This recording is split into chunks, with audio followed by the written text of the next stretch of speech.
गए बताइए, तो उन्हें अमृत कैसे मिले भाई है? उस विष में साथ कैसे खड़े रहे? हम सब साथ छोड़ करके चले गए। भगवान ने खूब समय दिया और भगवान के सामने भी बात आ गई। जो लोग कहते थे कोई समय नहीं, क्या करें, भगवान ने कहा देख तो लिया, अब तुझे जीवन में कभी समय नहीं दूंगा। क्यों? एक बार मैंने देख लिया, देख करके देख भी लिया, किया क्या तूने? उसमें अपना और जीवन बर्बाद कर लिया। इसीलिए जब अंतिम समय आएगा, अब भगवान करेंगे क्या? दोनों हाथ कहेंगे सीधे कर, और दोनों हाथ सीधे करके भगवान हाथ काट करके जोड़ देंगे पैर, और चार पैर वाला कौन बन जाएगा? पशु, पशु बना देंगे। तो कहें प्रभु हम करें क्या? वाह पशु बना दिए प्रभु, मनुष्य शरीर दो। भगवान करें देख तो लिया, देख करके एक बार दिया ना तुझे? हाँ दिया तो था, किया क्या तूने? उसमें क्या किया? उसमें तो तूने कहा मुझे समय नहीं मिला, मैंने तुझे समय दिया, तुझे बड़े प्रेम से संत दिए, तुझे गुरु दिए, सब कुछ तुझे दे दिया, कोई प्रतिबंध नहीं था, लेकिन उस समय तूने लाभ नहीं उठा पाया, इसलिए अब तुझे पशु की योनि ही भोगना पड़ेगा। अब भोग तब भयंकर कष्ट उठाता है। भगवान कहते हैं मैंने तुझे दिया था, लेकिन तूने पशुओं जैसा जीवन किया। किया क्या तूने? पूरा जीवन ऐसे ही बिता दिया।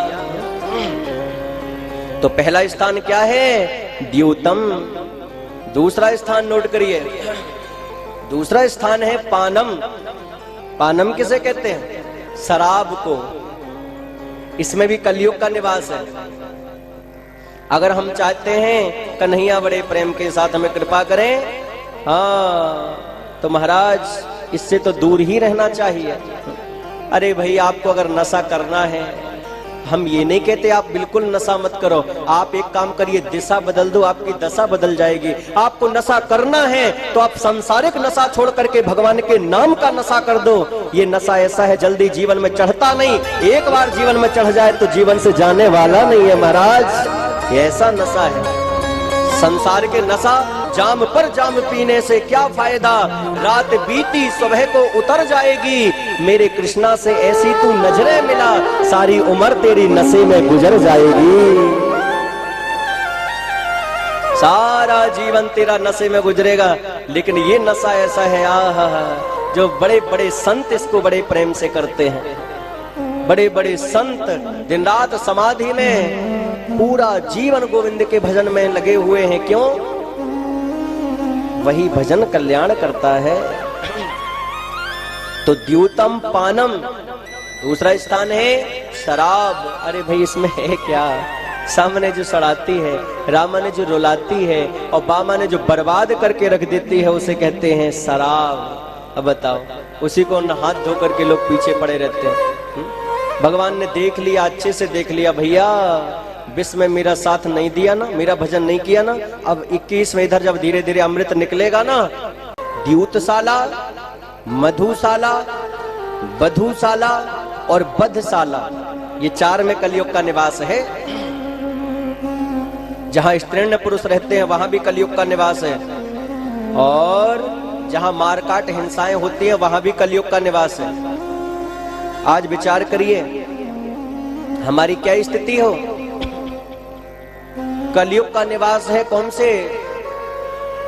बोले जहां मारकाट हिंसाएं होती हैं वहां कलयुग का निवास है। आज बात बात पर लोग लड़ने झगड़ने को तैयार हो जाते हैं। ये हमारी कलयुग ही तो करा रहा है। ये जो तांडव मचा करके रखा है, ये कौन है? यही तो कलयुग मचा करके रखा है। नारद जी ने श्रीमद् भागवत के महात्म्य में ही कह दिया था कि आज लोगों की भाषाएं बदल गई, बात बात पे झगड़ा करते हैं। कूट भाषिणा, भाषाएं बदल गई लोगों की, सीधे मुंह बात नहीं करते। आप विचार करो, कोई व्यक्ति बैठा है, एक व्यक्ति बैठा है और दूसरा व्यक्ति वहां से जा रहा है, और जाने वाले व्यक्ति ने दूसरे से पूछ ही दिया।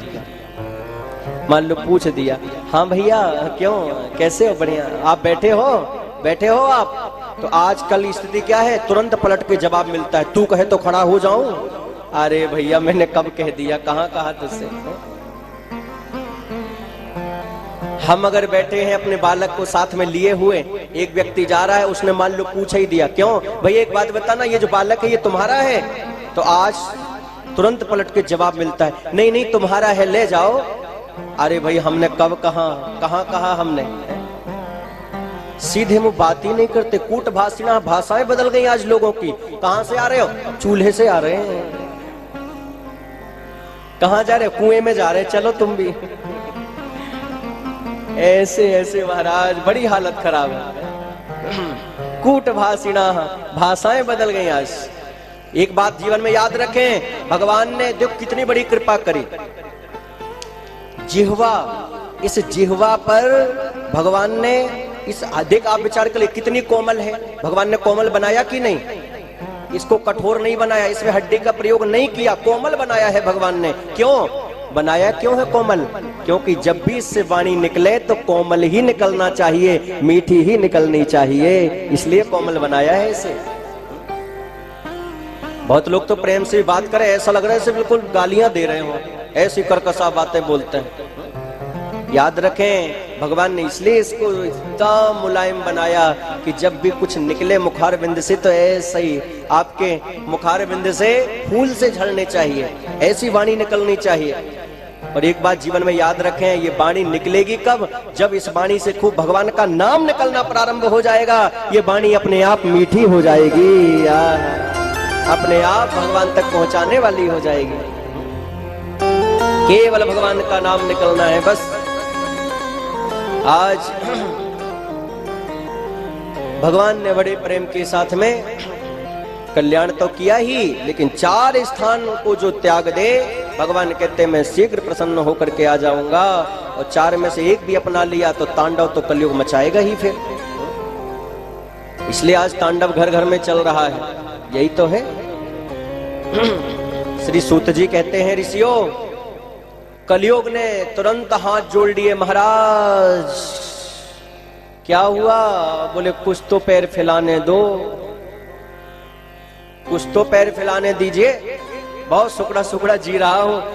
तो कलयुग से परीक्षित जी ने कहा, सुनो सुनो, चलो ज्यादा ही परेशान हो रहे हो, जाओ, मैंने तुम्हें स्वर्ण में भी निवास दिया, जाओ स्वर्ण में निवास दिया। फिर क्या था, एक दिन वही स्वर्ण मंडित मुकुट धारण करके परीक्षित जी ये जरासंध को जब हरा करके भीमसेन लेकर के आए थे मुकुट, उसी संदूक से खोल करके सीधे परीक्षित जी ने सिर पर रख लिया। अनीति का था, कलयुग बैठ गया। जब कलयुग बैठा सिर पर, फिर क्या था, कलयुग तो बैठ गया। शिकार खेलने के लिए गए, एक दा धनुरुद्यम्य विचरण मग्रयाम बने। फिर क्या था, भूख प्यास सताई, तो फिर सीधे समीक ऋषि के पास में आए। ददर्श मुनिम आसीनम शांतम मीलित लोचनम। कोई आश्रम में है, लेकिन जब समाधि लगी है तो बोले कौन? लेकिन पुनः जब बोलना प्रारंभ किया, कोई है? परीक्षित जी के सिर पर कलयुग बैठा था, लगा रे देखो कहीं मेरा सम्मान न करना पड़े, इसलिए आंख बंद करके बैठे हैं। फिर क्या था, सर्प को बाण की नोक से उठाया और सीधे गले में डाल दिया। फिर क्या, समीक ऋषि एक शिष्य ने जाकर के उनके पुत्र श्रृंगी को बताया। फिर क्या, वीर बालक भयंकर क्रोध में, महाराज भयंकर क्रुद्ध हो गया, गड़गड़ाहट मच गई महाराज, और भयंकर इसने अंजलि कौशिक्याप उपस्पृश्य बाक वज्रम विसर्जः। कौशिकी नदी में खेल रहा था वीर बालक, जल लिया और जल लेकर के तुरंत उसने बड़े प्रेम के साथ मंत्रोच्चारण किया और मंत्र पढ़ करके भयंकर श्राप दे दिया। हे राजा परीक्षित, तेरे पूर्वजों ने संतों का सम्मान किया है, आज तू अपमान करता है। सर्प के द्वारा मेरे पिता का अपमान किया है। इति लंघित मर्यादम दक्ष कह सप्तमे हनि तस्म दक्ष तस्म कुलांगारम चा ओदितो में तदद्रोहम। हे परीक्षित, सर्प के द्वारा मेरे पिता का तूने अपमान किया है। आज से 7वें दिन विषयों में सबसे विषधर तक्षक नाम का सर्प तुझे डसेगा और तेरी मृत्यु हो जाएगी। भयंकर आशीर्वाद दिया महाराज। याद रखें, हमने कहा था ना, किसी सिद्ध संत महापुरुष का अपमान धोखे से ना बन जाए। क्यों?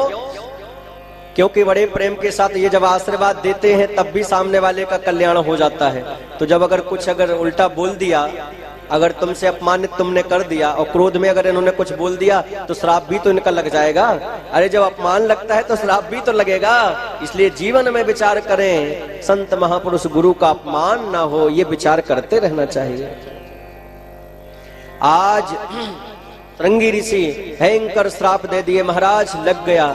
लेकिन समीक ऋषि को पता चला, दयालु थे महात्मा। अरे क्या कर दिया तुमने, परीक्षित तो धन्य है, गर्भ में भगवान की कृपा प्राप्त किए थे, भक्त थे, तुमने बहुत गलत किया बेटा। आज अपने पुत्र को ही डांटने लगे।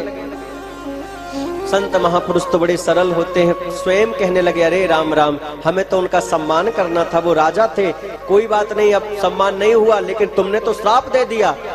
और क्रुद्ध अपने बालक पर बहुत हुए। आज हमारी बड़ी स्थिति खराब है।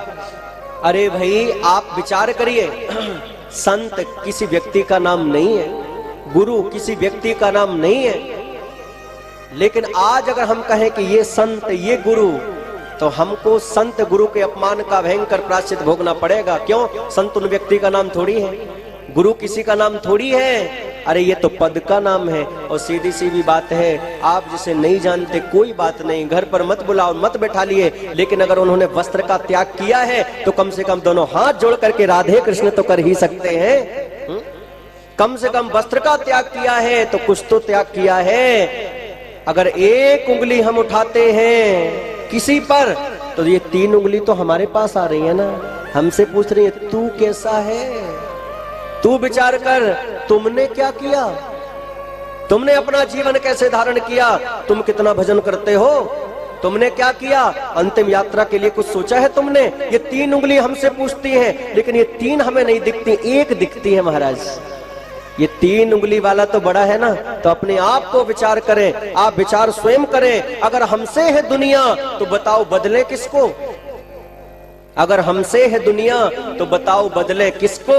अगर हम खुद बदल जाएं तो दुनिया भी बदल जाए। ये 3 उंगली हमसे पूछती है तू क्या करता है, तेरी जब अंतिम यात्रा निकलेगी तब तेरा क्या साथ देगा। जो पूरा जीवन तू मकर 25 माया कारण देश विदेश गयो, भगवान के लिए, जिन्होंने प्रभु ने मनुष्य शरीर दिया उनके लिए समय नहीं, तेरे लिए उन भगवान के भजन के लिए समय नहीं निकाला तूने, उन संत गुरु के सत्संग के लिए नहीं निकाला। और इसलिए जब हमारी अंतिम यात्रा आती है ना, इसलिए लोग हमारे ऊपर फेंकते हैं, पैसे फेंके जाते हैं, सब फेंकते हैं ऊपर महाराज। और तब उस समय संत कहते हैं अब अगर तुझ में औकात हो तो ये पैसा तेरे ऊपर पड़ा हुआ है, उठा करके दिखा दे, बोल। जिसके लिए तूने पूरा जीवन बिता दिया, जिसके लिए पूरा जीवन भगवान के लिए समय नहीं लगाया, भगवान के लिए समय नहीं था, संत गुरु के सत्संग के लिए समय नहीं था, और आज तू उन पैसे के लिए, उन कुटुंब के लिए जीवन बिता दिया। आज तेरे सामने वो पैसा पड़ा है लेकिन तू उठा नहीं सकता। और आज जो उस समय अगर तूने वो धन कमाया होता, पायो जी माने राम रतन धन पायो, अगर उस समय तूने कमा लिया होता या थोड़ा थोड़ा कमा करके चलता तो आज तुझे इस प्रकार से रोना नहीं पड़ता। तेरी अंतिम यात्रा में तेरे नाम से सब रोते, लेकिन तू हंसता हुआ प्रसन्नता से जाता। ऐसे कर्म किए चलो कि पाछे हंसी न होए। ये कर्म की बात बड़ी अद्भुत बताई। आज बड़े प्रेम के साथ में श्राप तो मिल ही गया, सूचना पहुंचाई, सूचना पाते ही धन्य है परीक्षित भैया, तुरंत सीधा राजपाट छोड़ करके अपने पुत्र जनमेजय को देकर के सीधे शुक्रताल पहुंचे गंगा जी के तट पर। कितने धर्मात्मा कहलाए परीक्षित जी। अरे आज अगर हमें पता चल जाए कि हम 7वें दिन मरने वाले हैं, तब तो हमें कुछ सुहाए ही ना, कुछ भी अच्छा ना लगे। क्या करें, कैसे करें, हम तो मरने वाले, अब करें तो क्या करें, कुछ भी अच्छा नहीं लगने वाला। परीक्षित जी कितने गंभीर निकले कि आज बड़े प्रेम के साथ में सीधे पहुंचे कि कल्याण का साधन मुझे कहीं नहीं मिलेगा, कल्याण का साधन मुझे संत और तीर्थ में मिलेगा, चलो वहीं चलते हैं। पहुंच गए शुक्रताल, ध्यान में बैठे थे। बड़े बड़े संतों को पता चला, अरे परीक्षित जी को श्राप लग गया है, दौड़ पड़े बड़े बड़े महात्मा परीक्षित का कल्याण करने के लिए। अब बताइए, और ऐसे छोटे मोटे महात्मा नहीं, सब बड़े बड़े नामी महात्मा। अत्रिर्वसिष्ठः च्यवनः शरद्वान् नरिष्ठनेमिर्भृगुरङ्गिराश्च पराशरो गाधिसुतोऽथ रामा उतथेन्द्रा प्रमदेद्मिवाहो। उद्यत इंद्रा, अत्रि हैं, वशिष्ठ हैं, च्यवन हैं, पराशर हैं, गौतम ऋषि, बड़े बड़े सिद्ध महात्मा पहुंच गए। परीक्षित जी हाथ जोड़ लिए, जय हो भैया जय हो, मैं तो धन्य हो गया, आज नहीं कल मरना तो सबको है, लेकिन ऐसे ऐसे संतों के